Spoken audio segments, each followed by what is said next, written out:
Online निवेश के नाम पर बाड़मेर में एक बड़ी ठगी का मामला पिछले कई दिनों से चर्चाओं में है।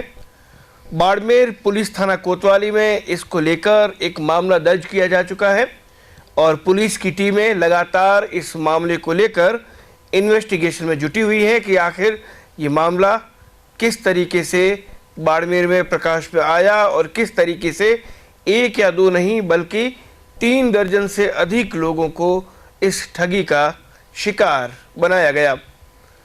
जिस व्यक्ति ने बाड़मेर के पुलिस थाना कोतवाली में मामला दर्ज करवाया है वो व्यक्ति अभी हमारे साथ हैं। उनसे हम जानेंगे कि आखिर किस तरीके से वो और दूसरे कई लोग जिनकी संख्या 40 के आसपास बताई जा रही है वो इस ठगी के शिकार हुए। सबसे पहले तो आपका नाम बताइए। जी, मेरा नाम संजय लालवानी है, सन ऑफ स्वर्गीय श्री तीरथ दास जी लालवानी। क्या करते हैं आप? जी, अपना शहर में एक कैफ़े और रेस्टोरेंट है। ओके। वो चला रहे हैं पिछले 7-8 सालों से। आपने पुलिस थाना कोतवाली के अंदर एक मामला दर्ज करवाया है और बाड़मेर के एक व्यवसायी जो है mister Jitendra Kumar Amlani, son of Shri Kishan चंदी अमलानी, जो कि मेरे बचपन के मित्र भी हैं और बहुत भरोसेमंद छवि के इंसान हैं, जो इस समय अभी बाड़मेर नहीं रह रहे हैं, जयपुर रह रहे हैं। जितेंद्र जी पिछले 2 महीने 1.5-2 महीने पहले वो बाड़मेर छोड़ के जा चुके हैं, शायद इस स्कैम के बाबत। क्या स्कैम है, पूरा खोल के बताइए जरा। आपको बताऊं कि जुलाई को उन्होंने जून से मुझे शेयर करना शुरू किया और जुलाई में उन्होंने मेरे मोबाइल पे एक लिंक भेज करके मुझे कहा कि मैं एक कंपनी में पिछले 2 महीने से निवेश कर रहा हूँ और मुझे एक बहुत अच्छा रिटर्न आ रहा है। और वो डेली हमारे कैफ़े में आकर मुझे स्क्रीनशॉट्स भेज के और मुझे स्क्रीनशॉट्स दिखा के कि डेली उनको $50, $100 फेस्टिव बोनस, वीकली बोनस आ रहा है क्योंकि उनका निवेश बड़ा है। इस कदर से वो इन्वेस्टमेंट्स का ये एक ऐसा प्रोजेक्ट लेके आए। शुरू में तो मैं उसमें इंटरेस्टेड नहीं था क्योंकि यकीन नहीं हो रहा था कि इतने बड़े रिटर्न्स डेली के आ सकते हैं। बहुत ज़्यादा फोर्स करने के बाद 18 जुलाई 2022, इसी साल 3-4 महीने पहले, मैंने उनके कहने पर, उनके भरोसे पर मात्र 25,000 रुपये निवेश किए और जिसका मुझे डेली रिटर्न 0.8% के हिसाब से 200 कुछ रुपये पर डे आ रहा था। 4-5 दिन का विड्रॉल चेक करके लगा कि हाँ चल रहा है। फिर 4-5-10 दिन में ऐसे मैंने 5-7 बार छोटे विड्रॉल लिए। इस दरमियान वो रोज़ आकर के मुझे इस कंपनी की नई स्कीमें, नई योजनाएं, नए ऑफ़र्स, ऐसा करेंगे, निवेश करेंगे और लोगों के निवेश करवाएंगे तो बहुत भारी रिटर्न आएगा इसका। इस तरह से उनके विश्वास और भरोसे में आकर, चूँकि वो मेरे बचपन के मित्र हैं और यहाँ के एक सफल व्यापारी हैं, 4-5 होटलें चलाते हैं वो यहाँ पर, Jitendra Kumar Amlani, son of Shri Kishan Chand Amlani, Krishna hotel के नाम से बहुत बड़ा ग्रुप है यहाँ पे, सब लोग जानकारी लेते हैं। तो हमें भरोसा होता है कि इतना बड़ा व्यापारी है तो कुछ तो इसने सोच समझ के निवेश किया होगा। चूँकि कंपनी की वेबसाइट पे दिखाया जा रहा था कि एक बहुत बड़ा ग्रुप है स्टोनेक्स नाम का, जो 2001 से चल रहा है, वो इसी का ही पार्ट है। और फिर निवेश बढ़ता गया, मेरा निजी निवेश भी बढ़ता गया भरोसे में आकर के। आपको बार-बार प्रलोभन दिए गए, लालच दिए गए कि इसमें बड़ी पोस्ट है, इसमें फॉरेन ट्रिप्स मिलेंगे, आपको ट्रेनिंग्स के लिए साइप्रस यूरोप भेजा जाएगा, जिसकी सारी जानकारी वो और उसने जो लोग मुझे दिए थे, एक आंचल मयान, इंस्टाग्राम का लिंक भेज के और टेलीग्राम का लिंक भेज के उससे कनेक्ट करवाया। और एक स्टीव करके कस्टमर केयर था जो कि उसी के द्वारा दर्शाए गए लोग थे, वो मेरे और मेरी पूरी टीम से वही लोग बात किया करते थे। आंचल और स्टीव इंडिया के थे? जी नहीं, ऐसा कि बताया जा रहा है कि कंपनी यूरोप की है, तो ये वहीं के ही लोग बताए गए थे, वो कंपनी का हिस्सा बताया गया और वो आंचल मयान उसकी प्रमोटर बताई गई। और स्टीव, कभी आमने सामने बात हुई आपकी, वीडियो कॉन्फ्रेंसिंग या? मेरी कभी उनसे कोई बात नहीं हुई। जैसा कि जितेंद्र अमलानी से बात होती रहती थी, वो कहते थे कि मेरी इनसे वीडियो कॉल हो चुकी है, अच्छे लोग हैं, FDI में काम करते हैं। एक ग्रेस अहमद करके एक और इन्वेस्टर थी जो इसके साथ ऑस्ट्रेलिया से बताई है उसने, जो कि अभी भी टेलीग्राम पे एक्टिव है, कनेक्टिविटी में है। और उसके कहने पर प्रलोभन में आकर के हमने बाड़मेर में 1-2 लोगों को और जोड़ दिया। उन लोगों को भी अच्छे रिटर्न आए तो 2 लोगों ने 4 लोगों को और जोड़ दिया, 4 लोगों ने फिर 8 लोगों को जोड़ दिया। शुरू में सबको अच्छे रिटर्न आ रहे थे, सब लोगों ने अपने विवेक से, अपनी लालच में आके डाले थे, जबकि ऐसी कोई गारंटी नहीं दी गई थी। फिर भी लोगों ने निवेश किया। एक दिन 28 सितंबर 2022 को ये जिन 2 लोगों को आपने ऐड किया वो बाड़मेर के थे? एक बाड़मेर के थे और एक अंबाजी के थे, गुजरात अंबाजी के थे। तो वो लोगों का काम ही और यही था। जिन लोगों को आपने ऐड किया उन्होंने इस चैन को आगे बढ़ाया, आगे राइट? बढ़ाते गए, लोग बढ़ते गए।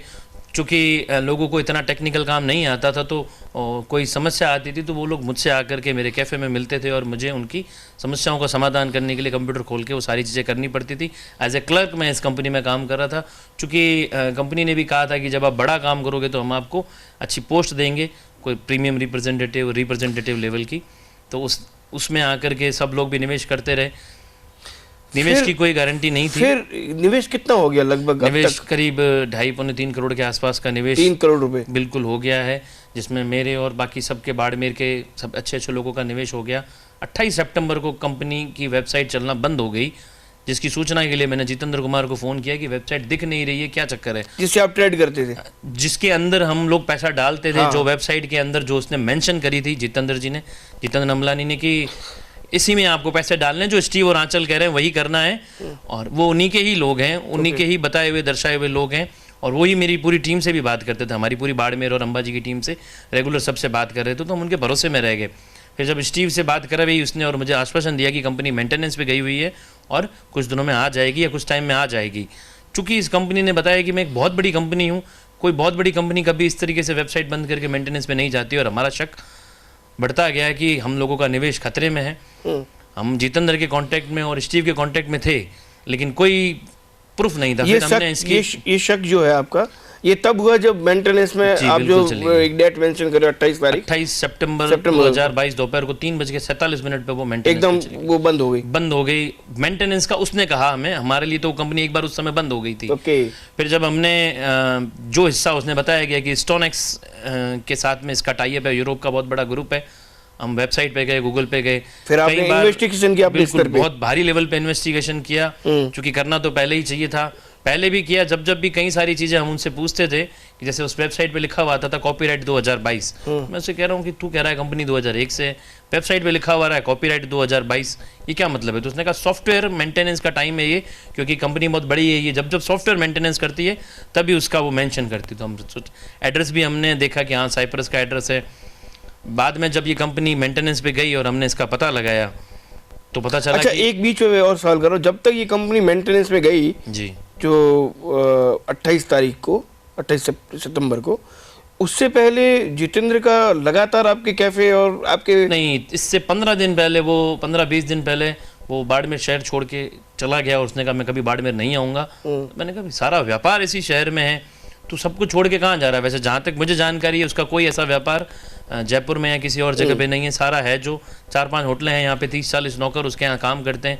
एक बार तो हमें लगा कि ये किस लिए ये सब कुछ छोड़ के जा रहा है। अच्छा, उसके बाद जब ये जो 28 तारीख के बाद आपने इन्वेस्टिगेशन किया और कई चीज़ें आपके सामने आई जो कहीं ना कहीं मिसमैच हो रही थी सारा का सारा, तो ऐसी क्या क्या चीज़ें सामने आई जिससे आपका संदेह और गहराया? जब हमने कंपनी में स्टोनेक्स में गूगल से सर्च करके हमने ISD का रिचार्ज कराया, हमारी टीम में कुछ अच्छे लोगों ने उसको चेक किया और हमने वहाँ पे बात करी। हमारे पास उसकी रिकॉर्डिंग्स, कई सारी चीज़ें, सारे प्रूफ पड़े हैं कि हमने वहाँ पे बात करी। हमने उसके एड्रेस पे भी पता किया, इससे पहले पता किया तो बिल्कुल ज्ञात नहीं हुआ। उसके बाद में बड़े हाई लेवल पे डीप जगह से जब कुछ जानकारी ली गई तो पता चला कि वहाँ पे एक बैंक ऑफ लिथुआनिया है, वहाँ पे वो कोई ऑफिस नहीं है। और स्टोनेक्स से हमको मेल आ गई, स्टोनेक्स इंडिया से, कि स्टोनेक्स का टॉप एसेट ट्रेड के साथ कोई संबंध नहीं है, नो एसोसिएशन विथ स्टोनेक्स INC, मतलब यूरोप का सबसे बड़ा ग्रुप है। वहाँ भी हमें दिक्कत हुई कि यहाँ पे अब कोई संदेह बचा ही नहीं, जबकि जितेंद्र जी फिर भी कह रहे हैं कि कंपनी आ जाएगी। अच्छा, उसके बाद क्या हुआ कि जब जिस तरीके से सारा मामला हुआ, वो वेबसाइट वापस शुरू हुई?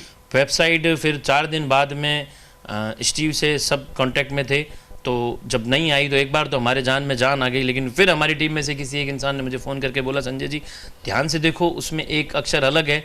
पहले वेबसाइट का नाम था www.topassettrades.com, अब इसने कर दिया है www.topassettraders.com कर दिया है। Okay. और फिर हमने देखा उस वेबसाइट में किसी को बैलेंस नहीं है, शून्य बैलेंस है, 0 बैलेंस है। हम घबरा गए और फिर जैसे ही मैंने जितेंद्र जी से कांटेक्ट किया, उसने कहा मैं बता रहा हूँ स्टीव से और आंचल से बात करके कि क्या है कैसे है। हमने भी स्टीव से कांटेक्ट करने की कोशिश करी, थोड़ी देर में उसने मैसेज भेजा कि सब किसी को $5,000, मतलब इंडियन रुपीस में करीब 4.5 लाख रुपए आपको डालने पड़ेंगे, और क्योंकि वेबसाइट मेंटेनेंस पे गई थी और इसको रीएक्टिवेट करने की ये फीस है, ये चार्ज है, ये मेंटेनेंस चार्ज है। और ये जो जिनकी आईडी उस पे लगी जो हुई जो है, लोगों ने निवेश किया था उनको 4.5 लाख रुपए देने पड़ेंगे, तभी हम आईडी एक्टिवेट करेंगे। ओके। क्योंकि हमें इससे पहले जानकारी मिल चुकी थी कि ये लोग फेक है। वो रेगुलर कांटेक्ट में था, नए नए झांसे दे रहा था। थोड़े दिनों बाद में जितेंद्र जी से बात हुई, जितेंद्र जी ने कहा रुक जाओ अभी इसको देखते हैं। फिर कुछ उन लोगों ने आपस में बात करके मांडुवली करके $1000 तक की एक नई शर्त निकाली कि अब $1000 हर कोई देगा तो हम इसके अंदर एक्टिवेट करेंगे। मैंने जितेंद्र को बोला ये सब फेक है, तो मुझे सच सच बता कि ये कंपनी आई कहाँ से है, ये लोगों से कहाँ से मिला तू। क्योंकि समस्या ये हो रही है कि मैं घर पे सुकून से नहीं रह सकता, क्योंकि यहाँ के जो निजी लोकल इन्वेस्टर्स थे और अंबाजी के इन्वेस्टर्स वो मेरे घर आ गए थे। मेरे को धमकियाँ, परेशानियाँ, मेरे परिवार, मेरी माँ जिसकी उम्र 68 साल है, मेरे दो बेटियां और एक छोटा बच्चा है 2-2.5 महीने का, और मेरी वाइफ, सबको घर पे आके परेशान करने लगे इन्वेस्टर्स। और मैं इसके लिए पुलिस के पास भी गया, उन्होंने मेरे को, फिर मैं मेरे समाज के एक बहुत ही प्रभावी और एक समझदार इंसान के पास गया, उन्होंने मुझे इसमें बहुत अच्छा सपोर्ट किया और मुझे सबसे कहलवाया कि इसके ऊपर हम कार्रवाई करेंगे, क्योंकि तब तक ये प्रूव हो चुका था कि ये कंपनी जितेंद्र कुमार की है और जितेंद्र कुमार ही लाया गया है। अच्छा, ये जो अभी इन्होंने एक चीज़ बताई कि जब सारा का सारा इन्वेस्टिगेशन हुआ तो उसके बाद ये जो इन्होंने अपने स्तर पे किया, हालांकि पुलिस का इन्वेस्टिगेशन अभी तक जारी है जिसमें धोखाधड़ी के काफ़ी इल्ज़ाम लगाए गए हैं, उनकी पुलिस जांच कर रही है, लेकिन जो इन्होंने अपने स्तर पे सारा का सारा जांच किया उसमें एक बात सामने आई कि जो यूरोप की कंपनी बताई जा रही थी वो असल में जितेंद्र ने खुद ने क्रिएट करके बनाई थी, ऐसा कहना चाह रहे हैं? बिल्कुल बिल्कुल, ये उसी के लोग हैं, उसी के पास ही हम, उसी के निर्देशित लोगों को ही हमें पैसा देना पड़ता था। वो कंपनी थी ही नहीं, वो 2 लोगों ने 3 लोगों ने मिलके बनाई थी। एक फ्रॉड करने की स्कैम बहुत बड़ा जाता, लेकिन संयोग से हम थोड़ा संभल गए, अन्यथा बहुत बड़ी राशि चली जाती। फिर FIR कराई गई 28 अक्टूबर को, मैंने FIR करवाई, बहुत अच्छे प्रभावी लोगों के सहयोग से जाके पुलिस ने मेरी FIR ली। और फिर पुलिस प्रशासन के प्रेशर से और लोगों के प्रेशर से जितेंद्र कुमार इतने दिन से किसी का फ़ोन, मेरा फ़ोन आज तक उसने नहीं उठाया जब से मैं जयपुर से आया हूँ। अच्छा। उसके बाद मेरी कभी उससे बात नहीं हुई। ये ज्ञात ऐसे होता है कि ये कंपनी के साथ इन्वॉल्व है कि जब मेरा नुकसान हुआ है, लोगों का नुकसान हुआ है, तो लोग मेरे साथ खड़े हैं। हम साइबर क्राइम में जा रहे हैं ना, वो मेरे साथ जयपुर में साइबर क्राइम में चला कभी, और चूंकि उसने अपनी इन्वॉल्वमेंट 0 बताई और उसने मुझे स्ट्रिक्टली कहा कि ये सूचना मेरे पिता तक नहीं जानी चाहिए कि मैंने इसमें अपना पैसा इन्वेस्ट किया है, इसको तू तेरे लेवल पे निपट, मेरा नाम कहीं भी नहीं आना चाहिए। फिर हम बाड़मेर आकर के सारे लोगों के साथ मैं इनके पिताजी के पास गया, वहाँ पर भी इनके पिताजी ने सही रेस्पॉन्स नहीं दिया और सबको बार बार कहते रहे कि मेरे बेटे की कोई गलती नहीं, मेरे बच्चे का कोई इन्वॉल्वमेंट नहीं है। फिर जब CI साहब ने और सबने प्रेशर किया तो बंदा 2 दिन बाद में 30 तारीख के आसपास बाड़मेर आया है और CI साहब के सामने उसने बयान दिया कि मेरा कोई इन्वॉल्वमेंट नहीं है। चूँकि संयोग से उससे मेरी जो भी 3 महीने तक जो चैटिंग हुई, जो मेरी बातचीत हुई, जो मेरी उससे बात हुई, संयोगवश वो मेरे पास रिकॉर्ड पड़े थे। उसने आज तक जो चीज़ें कह करके, जो झांसे दे करके मेरे से और मेरी टीम से इन्वेस्टमेंट करवाए, वो सारे के सारे एविडेंस होने के बाद जब मैंने CI साहब के सामने सारे सबूत रखे तो CI साहब ने कहा कि आप 2 दिन 3 दिन का टाइम लेकर के अपने लेवल पे इस समस्या को सॉल्व करो और पब्लिक के और इनके पैसे जो लगे हुए हैं उनका सबका भुगतान करो, अन्यथा इसके ऊपर बहुत बड़ी कार्रवाई होगी। अच्छा संजय, मुझे एक चीज़ बताएं कि जी सर, भारत के अंदर इस तरीके का इन्वेस्ट, इस तरह का व्यापार क्या सही है कानूनी रूप से? इस पे अभी तक गवर्नमेंट काम कर रही है, ये लीगल हो रहा है, इस पे प्रोसेस चल रहा है। इस तरीके की चीज़ें इंडिया में वैलिड हो चुकी है। वैसे नहीं, भारत ने खुद ने भी डिजिटल करेंसी अभी निकाली है एक वीक आउट ऑफ इंडिया कोई ऐसी कंपनी काम कर रही है, वो आप तो बता रहे हैं कि उसका यहाँ किसी भी तरीके से कोई लिंक भी नहीं था। हमारा तो जितेंद्र कुमार अमलानी के साथ आपको उन्होंने झांसा दिया, हाँ, आपको उन्होंने जो झूठ बताया उसके आधार पे आपने उसके आधार पे देखो, कोई आदमी जिसको हम नहीं जानते, वो बचपन से मेरा मित्र है और हम लोग बहुत ज्यादा एक साथ कहीं, आपने बताया कि जितेंद्र खुद एक बिजनेस फैमिली से आता है और बाड़मेर के अंदर लंबे समय से इनका परिवार जो है वो व्यापार कर रहा है। बिल्कुल रसूख अच्छी फैमिली है, बाड़मेर की बहुत छवि वाली फैमिली है। एक बार तो मुझे लगा कि ये लोग हमारा न्याय कर लेंगे। आज मुझे मीडिया के पास में आकर के या सरकार के पास, कानून के पास जाना पड़ रहा है, क्योंकि उनकी तरफ से कोई सहयोग नहीं आ रहा है। लोग मुझे परेशान कर रहे हैं, मेरे परिवार को हैरान कर रहे हैं। मैं इस चैनल के माध्यम से अपने परिवार की सिक्योरिटी और मेरी सिक्योरिटी की मैं दरख्वास्त करूँगा सबसे। और एक और चीज़ कहूँगा कि कृपया करके मेरा बाड़मेर वासियों से, यहाँ की न्यायपालिका से, पुलिस प्रशासन से और यहाँ के बड़े बड़े लोगों से एक ही निवेदन है कि कृपया करके मेरे और मेरे लोगों को न्याय दिलाया जाए और उनको उनका अच्छा, मूलधन वापस मुझे एक दिलाया चीज बताइए कि इस सारी एपिसोड में एक चीज सामने आती है कि कहीं ना कहीं जल्दी पैसा कमाने का जो लालच है वो भारी पड़ गया। वो भारी पड़ गया, सबको भारी पड़ गया। सबने अपने विवेक से ज़्यादा पैसे, जल्दी पैसे कमाने के चक्कर में डाला है। लेकिन कम से कम यदि उसने सूचना सही दी होती जितेंद्र अमलानी ने, तो कम इतना मोटा पैसा लोगों लेकिन का आप तो नुकसान कह रहे नहीं आपके होता। बचपन का मित्र है, फिर आपके साथ ऐसा क्यों किया? वही है, जैसा कि शहर में लोग भी जानते हैं कि वो अभी इस समय शहर में भी नहीं है और शहर छोड़ के जा चुका है, जैसा कि उसने जीवन में कभी इससे पहले नहीं किया है। इतना बढ़िया 5 होटलें घर की होने के बाद कोई इंसान छोड़ करके जयपुर में कोई और नया बिजनेस, नया कपड़े का बिजनेस कर रहा है, तो ये चीज़ मेरे समझ के बाहर जो की मैंने बात अपने है। स्तर पे जानकारी जुटाई उसमें एक बात ये भी सामने आई कि आपने कई बार जितेंद्र के साथ विदेश यात्राएं भी की। बिल्कुल, मेरे बचपन का मित्र है, हम बचपन से एक दूसरे के साथ रहते हैं। तो जहाँ एक ऐसा मित्र आपको कुछ कह रहा है कि ये सब कुछ ठीक है, मैंने चेक कर लिया है, मैंने खुद के बहुत सारे पैसे डाले हैं, ये जो लोग हैं इन्होंने बहुत सारे पैसे डाले हैं, तो भरोसा करना पड़ता है। और रोज़ रोज़ मोटिवेट करना, स्क्रीनशॉट्स भेजना, मेरे को $100 $150 सेलिब्रेशन आ रहा है, सेलिब्रेशन बोनस आ रहा है, वीकली बोनस आ रहा है। एक इंसान की भी एक लिमिट होती है लालच में आने की या फंसने की। और चूंकि उसने गारंटी दी थी कि कहीं भी कुछ होगा मैं उसका जिम्मेदार हूँ, कहीं कुछ नहीं क्या होगा, यूथ से- सारे यूज़ की, सारे इन्वेस्टमेंट्स की गारंटी मेरी है, पैसा सेफ है, कहीं नहीं जाएगा। यूथ को क्या मैसेज देंगे? ये एपिसोड जो आपके साथ हुआ उनके साथ ना हो, क्या कोई मैसेज रहेगा इस बिल्कुल, एपिसोड के यूथ बाद? को एक मैसेज देना चाहूँगा कि कृपया करके इस तरह के ऑनलाइन झांसों में ना आए, क्योंकि इससे आपका जो हार्ड अर्न, मेहनत से कमाया हुआ पैसा डूब सकता है। कृपया करके मेहनत से पैसा कमाएं, हम लोगों की तरह इस तरह के झांसों में मेहरबानी करके नहीं फंसें। इसकी वजह से आपकी खुद को धन का भी नाश हो सकता है और रिश्तों अभी इस का भी। समय परिवारों के भी बीच में भी संपर्क, मतलब कोई बचपन का मित्र भी आपके साथ धोखा कर सकता है कभी भी। वो मेरा बचपन का मित्र करीब 35 साल का मित्र पुराना होगा, हम 5-6 साल से साथ रह रहे हैं। उनके पिताजी के पास अभी मैंने- क्या रिप्लाई कर रहा है? अभी कोई बात- रिप्लाई नहीं है, उसने मेरे को ब्लॉक किया हुआ है। आज से कुछ दिन पहले मैंने उसको वॉइस रिकॉर्डिंग, उसके फादर को सूचना दे दे के बता रहा हूँ कि मेहरबानी करके मेरे को सपोर्ट करके आप बाहर निकालिए। आपने कुछ स्क्रीनशॉट जो मुझे उपलब्ध कराए उसमें उनके फादर का भी कई जगह मेंशन है, वो क्या है? उसने अपनी वाइफ और फादर के नाम से भी इसके अंदर इन्वेस्टमेंट्स करके इस तरह की आईडीज लगा रखी है, क्योंकि मैंने आपको ताकि documents लोग में दिखा भरोसा रखे करें। हैं, ताकि लगे कि हाँ भाई मेरा भी इन्वेस्टमेंट हो रखा है तो आप भी कर सकते हो। इसकी जानकारी मेरी पूरी टीम को है, क्योंकि जब एक ग्रुप बनाया तो उसके अंदर वो भी मेंशन था पहले दिन से। अच्छा, पुलिस आपको किस तरीके से सपोर्ट कर रही है? पुलिस प्रशासन के पास मैंने सारे एविडेंस जमा करवा दिए हैं, साइबर ऑफिस, एसपी ऑफिस में अपने बयान दे चुका हूँ।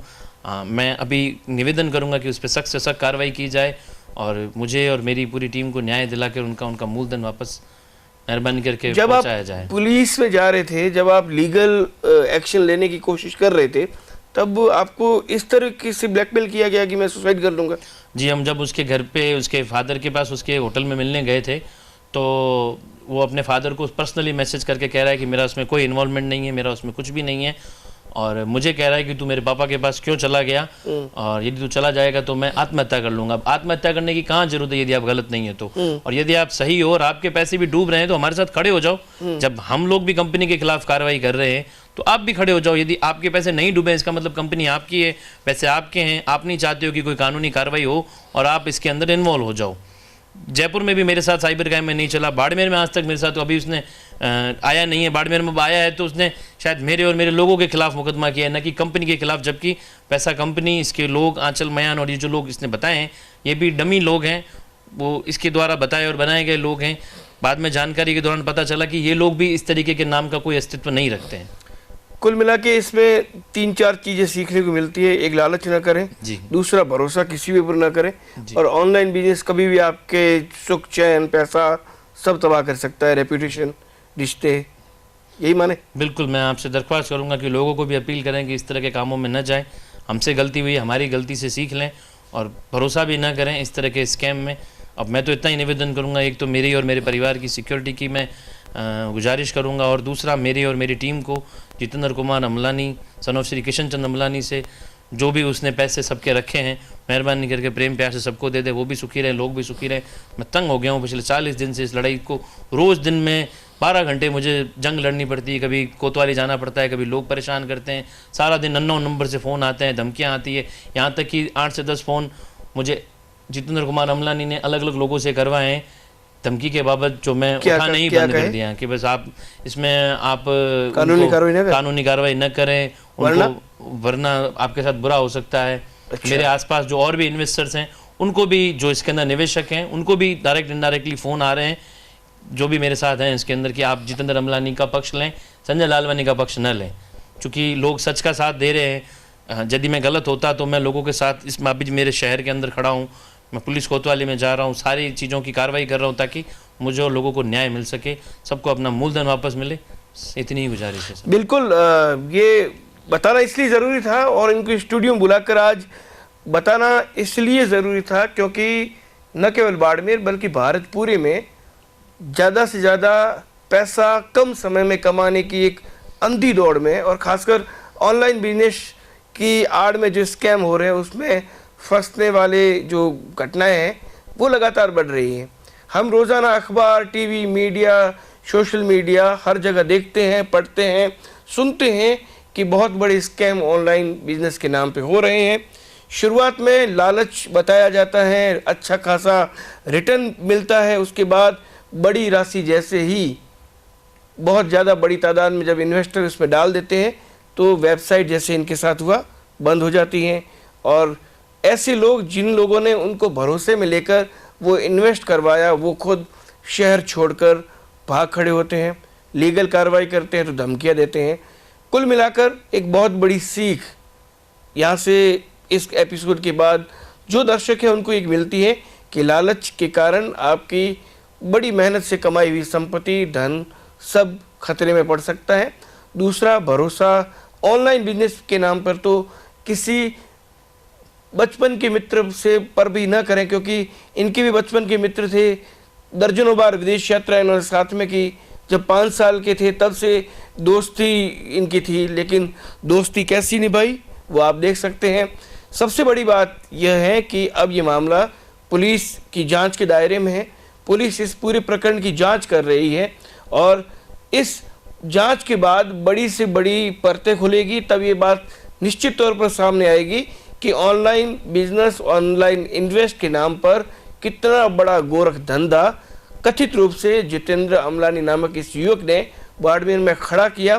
कैसे डमी एक कंपनी बनाई, किस तरीके से डमी कैंडिडेट जो या ये कह सकते हैं कि एम्प्लॉय खड़े किए गए और उसके बाद किस तरीके से लोगों को उस अंधेरे मायाजाल में डालकर करीब 3 करोड़ रुपए की चपत लगाकर वो लोग गायब हो गए। फिलहाल पुलिस जांच के बाद ही सारे मामले का खुलासा होगा, लेकिन बाड़मेर के लिए ये संकेत ठीक नहीं है क्योंकि बाड़मेर साइबर क्राइम के मामले में अब दिनों दिन चर्चित होता जा रहा है। अगली बार किसी और मुद्दे के साथ फिर से हम आपसे जुड़ेंगे। तब तक मुझे अपने साथी जसराज जांगिड़ के साथ इजाज़त दीजिए। धन्यवाद।